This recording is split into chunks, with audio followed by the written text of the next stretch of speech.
साथियों को मेरा नमस्कार। काफ़ी साथी पूछ रहे थे कि सर मानक कैसे निर्धारण होते हैं, क्या इसका नियम है। तो इन सभी चीज़ों को हम यहाँ देख लेते हैं। कौन से शिक्षक वरिष्ठ कहलाते हैं, क्या उसका रियल में नियम है, कौन से नियम के आधार पर ये लागू होता है कि कौन से शिक्षक को वरिष्ठ घोषित किया जाए और कौन को कनिष्ठ घोषित किया जाए। तो इन सभी के आज इस वीडियो के सेशन में हम इसका जवाब देंगे आपको। तो देखिए जी, RTE जो 2009 है उसके नियम के हिसाब से आप देखें तो पहली कक्षा से 5वीं कक्षा के लिए अगर 60 तक शिक्षक हैं तो 2 शिक्षक, 61 से 90 के मध्य 3, 91 और 120 के मध्य तो 4। तो इसी हिसाब से आप आगे देखते चले जाएं तो ये निर्धारण होता है। इसको इस तरीके से और समझ सकते हैं, आगे देखिएगा आप।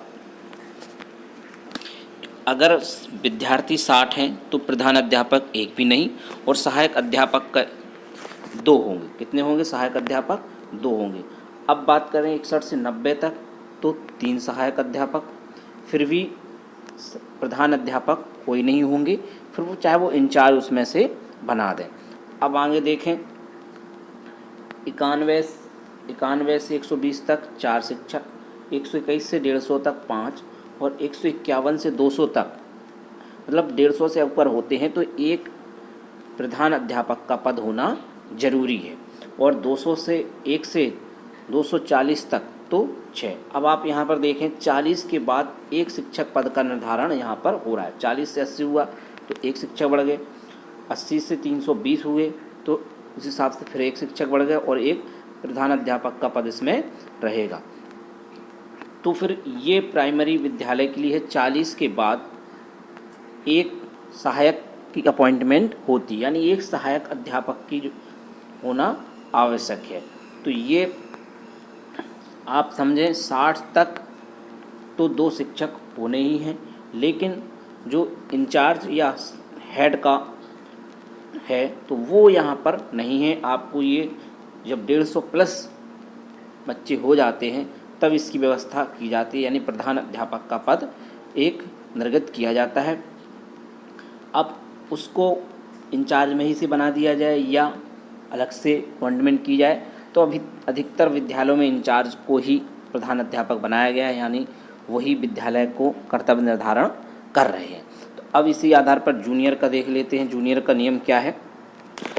RT एक्ट के तहत कम से कम प्रति कक्षा एक शिक्षक इस प्रकार होगा कि निम्नलिखित विषय प्रत्येक के लिए कम से कम एक शिक्षक हो। जैसे विज्ञान और गणित, सामाजिक अध्ययन और भाषा के लिए एक एक शिक्षक हो, एवं प्रत्येक 35 बालकों के लिए कम से कम एक शिक्षक हो। जहां 100 से अधिक बालों पर प्रवेश दिया गया है वहां एक पूर्णकालिक प्रधान अध्यापक होना चाहिए और निम्नलिखित के लिए अंशकालिक शिक्षक भी होने चाहिए, जैसे कला शिक्षक, स्वास्थ्य शारीरिक शिक्षा और कार्य शिक्षा। इसके लिए अलग अलग से व्यवस्था की गई है। निदेशकों की बात हो रही है यहाँ पर, कला शिक्षक, स्वास्थ्य शिक्षा और कार्य शिक्षा के लिए। इसको और अच्छे तरीके से समझते हैं तो यहाँ पर 100 तक के लिए आपके प्रधान अध्यापक 0, सहायक अध्यापक 3, 101 से 105 तक प्रधान अध्यापक 1, सहायक अध्यापक 3।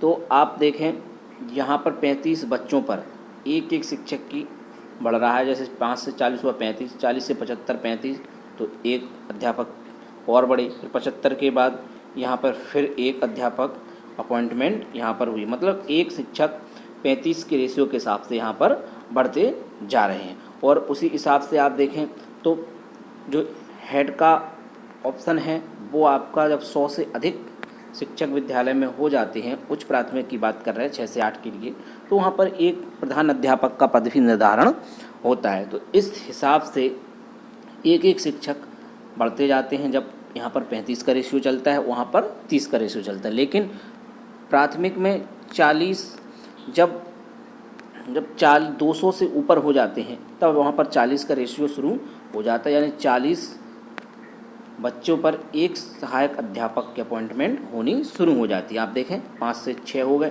या 200 से 240 तो 6 हो गए, फिर 240 से 280 हो गया तो 7 हो गए। तो ये पदों का निर्धारण विद्यालयों में होता है। उसके हिसाब से आप समझ सकते हैं कि आप सरप्लस में हैं, आपका समायोजन होना है या नहीं होना, आपका विद्यालय सरप्लस में आता है कि नहीं आता है। तो ये पद का निर्धारण है जो कि मानकों के अनुसार RT एक्ट के तहत ये आपको पद का निर्धारण मैंने बताया है। अब आगे देखते हैं। तो विद्यालय के मानक इसमें आपको एकदम से क्लियर हो गए होंगे। धारा 19 और धारा 25 के अंतर्गत ये देखो शिक्षकों की संख्या कक्षा 6 और 8 के लिए जो मैंने बताई है वही इसमें दी हुई है। अब आगे देखते हैं कि वरिष्ठता का निर्धारण कैसे होता है। इसको हम नियमावली के से पूरा इसको अच्छे से समझते हैं।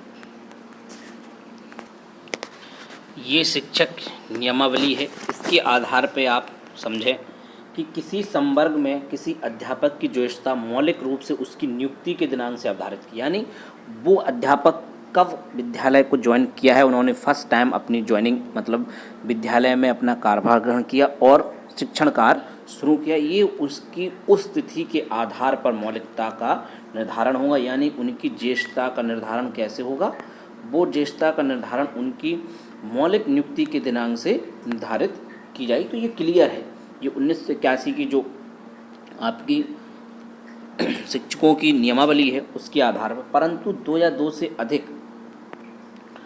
से अधिक व्यक्ति एक ही दिनांक को नियुक्त किए जाएं तो उनकी ज्येष्ठता उस क्रम से अवधारित की जाएगी जिसमें उनके नाम यथास्थिति नियम 17 एवं 18 में जो निर्देश दिए गए हैं उनके अनुसार। सीधी भर्ती द्वारा चयन किया गया कोई अभ्यर्थी अपनी ज्येष्ठता खो सकता है यदि किसी रिक्त पद का उसे प्रस्ताव किए जाने पर विद्यमान कारणों के बिना कार्यभार ग्रहण करने में विफल रहे, किसी विशिष्ट मामले में कारण विद्यमान है, यानी इस संबंध में विनिश्चय नियुक्ति प्रधान के द्वारा किसी अध्यापक के जैसे नियम 21 के संबंध अनुसार एक स्थान से क्षेत्र से दूसरे स्थान क्षेत्र में स्थान कर दिया जिस तरह उसका नाम स्थान आदि।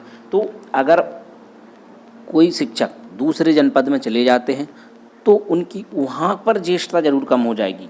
वहाँ पर जैसे उस विद्यालय में पहले से जो शिक्षक कार्यरत थे तो उनकी वो ही ज्येष्ठ रहेंगे क्योंकि वो विद्यालय में चले जाते हैं। ये दूसरे जनपद के लिए नियम है कि वहाँ पर जाते हैं तो उनकी ज्येष्ठता वहाँ पर कम हो जाती है। आगे देखते हैं। तो इसमें देखिए आप क्लियर है कि जाने दिनांक को उस स्थानीय क्षेत्र में जिसमें उसका स्थानांतरण किया गया है संबंधित तत्व स्थानीय वर्ग या श्रेणी के अध्यापकों की सूची के सबसे नीचे रख दिया जाएगा। ऐसा व्यक्ति किसी प्रतिकार का हकदार नहीं होगा। तो अब आप इसको समझें कि दूसरे जनपद में जैसे शिक्षक पहुंच गए वहाँ पर, अब वहाँ पर जो शिक्षक वरिष्ठ हैं तो उनके बाद ही उनको काउंट किया जाएगा उस जगह पर जहाँ पर वो पहुँच गए। वहाँ पर अगर वरिष्ठता की सूची निर्धारण होती है तो वहाँ पर उन शिक्षक को जो ट्रांसफ़र होने के बाद उस ज़िले में आए हैं तो वो उनकी वरिष्ठता सबसे नीचे रहेगी, क्योंकि वहाँ आपको ये नियम पहले से विदित है कि दूसरे ज़िले में जाने पर आपकी वरिष्ठता नीचे चली जाती। लेकिन अगर आप अपने मूल ज़िले में हैं तो वरिष्ठता आप समझ गए होंगे कि मौलिक नियुक्ति की तिथि के हिसाब से वरिष्ठता निर्धारण होगी। तो ये वरिष्ठता का जो विवाद है, जो वरिष्ठता आपको क्लियर नहीं हो पा रही है, तो इस आप समझ सकते हैं कि जो मौलिक नियुक्ति होती है, जिस तिथि को आपकी नियुक्ति हुई है उसमें नाम यथास्थिति जो भी है उसके अनुसार भी उसमें नियम दिए हुए हैं। कौन से नाम के हिसाब से अगर दोनों की नियुक्ति, एक ही शिक्षक की नियुक्ति एक ही साथ हो जाती है तो उसका भी निर्धारण उसमें किया गया है। आगे देखते हैं। चयन समिति यथास्थिति नियम 14 के उपनियम 3 के खंड का खा इसमें नियम 15 उपनियम में निर्दिष्ट सूची के आधार पर अभ्यर्थियों के चयन के लिए विचार करें और सिक्के में जिसमें उनके नाम उक्त सूची में चयनित अभ्यर्थियों की सूची तय। यदि 2 या 2 से अधिक अभ्यर्थियों गुणवत्तांक बराबर हैं तो अधिक आयु वाले अभ्यर्थियों का नाम सूची में ऊपर रखा। अगर मान लीजिए गुणवत्तांक जो भारांक आपको दिए जाते हैं अगर वो बराबर रहते हैं तो जो अधिक आयु वाले होते हैं उनको वरिष्ठ शिक्षक यहाँ पर माना जाता है। तो अधिक आयु वालों को आंगिक किया जाता है। अगर उनके सभी कुछ बराबर रहते फिर नाम के हिसाब से भी देखा जाता, आयु के हिसाब से भी। इस संबंध में कई आदेश भी आए हुए हैं। देखिए, एक पदोन्नति से संबंधित वरिष्ठता के आधार पर पदोन्नति केवल वरिष्ठता के आधार पर होनी चाहिए। वरिष्ठता के निर्धारण की नियुक्ति की तारीख सुसंगत है, यानी जो आपकी नियुक्ति की तारीख है वही आपकी इम्पोर्टेंट है, उसी के अनुसार आपकी वरिष्ठता का निर्धारण इसमें होता है। जो आपकी मौलिक नियुक्ति है उसी को वरिष्ठता का आधार इसमें माना गया है। तो प्रमुखता से नियुक्ति की तिथि ही वरिष्ठता की तिथि मानी जाएगी। जैसे एक ही विद्यालय की बात करें कि आपका विद्यालय सरप्लस में किस प्रकार से आएगा, जो वहाँ पर सारे शिक्षक हैं उनकी मौलिक नियुक्ति जिस तिथि को है उसके हिसाब से देखी जाएगी। चाहे कोई भी भर्ती के हिसाब से हो, एज इसमें मेंशन नहीं करेगी। एज आपकी तभी मेंशन इसमें होगी जब उसके जो भी नियम हैं भारांक के, अगर उसमें आप फिट नहीं हैं और बराबर बैठता है तब आपकी एज देखी जाएगी। फिर उसी के हिसाब से नाम के हिसाब से कई सारे उसमें भी नियम हैं कि किस हिसाब से और निर्धारण किया जाए। तो मुख्यतः आपका जो वरिष्ठता का क्रम है वो आपका मौलिक नियुक्ति के अनुसार ही होगा। किसी अध्यापक की ज्येष्ठता मौलिक रूप में उसकी नियुक्ति के दिनांक से अवधारित की जाए। तो ये ज्येष्ठता का नियम अब आप समझ चुके होंगे। बात करते हैं स्थानांतरण को लेकर, तो इसमें शिक्षा मित्रों के पद को काउंट नहीं किया जाएगा, क्योंकि आरटी एक्ट के अनुसार ये सहायक अध्यापक नहीं है, इसलिए इनको और अनुदेशक को इसमें शामिल नहीं किया जाएगा। ये आप क्लियर समझ लें, इसमें कोई डाउट नहीं है कि एसएम की पोस्ट को इसमें शामिल नहीं किया जाएगा। क्लियर।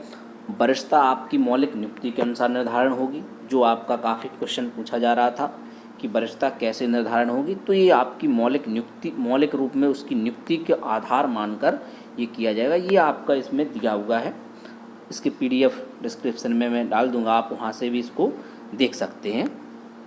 तो ये शिक्षक नियमावली जो 1981 शिक्षकों के लिए थी, उसको आपने अब समझ लिया होगा। उसके अनुसार कौन वरिष्ठ शिक्षक होगा ये अब आप समझ चुके होंगे। इसमें अब कोई विवाद नहीं होना चाहिए। एसएम को काउंट नहीं किया जाएगा, ना ही अनुदेशक को इसमें काउंट किया जाएगा।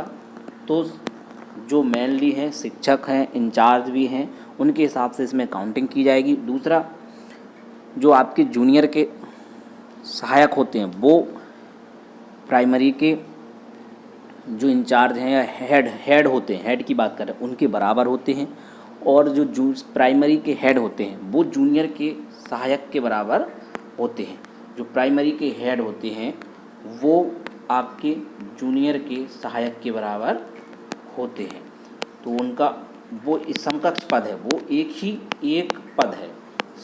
इसी को समकक्ष पद माना जाता है। कि कौन सा समकक्ष पद है, तो समकक्ष पद की परिभाषा यही है। समकक्ष पद में आप समझें कि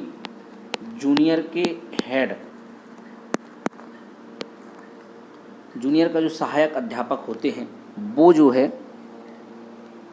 प्राइमरी के जूनियर के सहायक अध्यापक हैं अगर जो, तो वो प्राइमरी के हेड बन सकते हैं। और जो प्राइमरी के हेड हैं वो जूनियर के सहायक अध्यापक के बराबर ही होते हैं। तो वो एक ही समकक्ष के पद यहाँ पर हैं।